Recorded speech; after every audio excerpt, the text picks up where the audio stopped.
Hello, it's Tracy Dix here from Wyrd Learning, and I am on day 24 of my 54-day challenge using James Wedmore's conversion cards with powerful language patterns that convert, and just seeing for fun how they adapt to academic writing. So today I've got, so if you agree, blank. When you make a statement of belief that you want people to agree with, you can then add, so if you agree, let's continue after.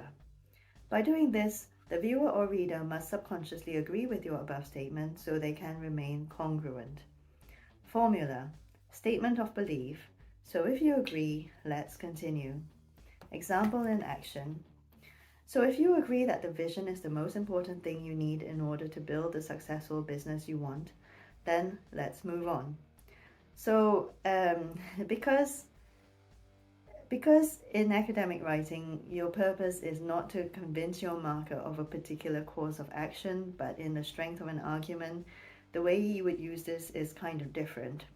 So what I would recommend, and I suppose hopefully this is the simplest and clearest way, is incorporating it about 2/3 into a paragraph, for example, where you have, so having, laid out your topic sentence and your signpost as to, so what's the content of this paragraph, where's the argument going, you describe your evidence, and then, because the evidence is meant to convince, so if you phrased it in a way that is specific and convincing and subscribes to the kind of conventions of academic writing, then you can assume, so you wouldn't say to your marker, so if you agree, you would assume that you have made a strong point and then you can continue.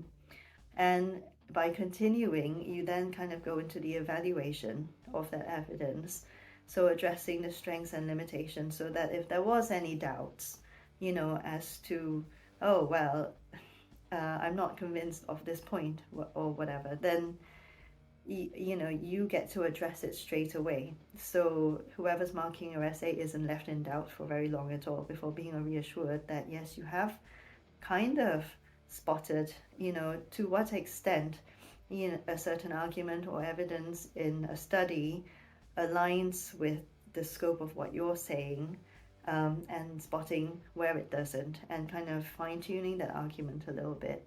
So I think this is probably my best recommendation for how to use the language, for how to adapt the language pattern for today. All right, so join me again for day 25 tomorrow. Bye.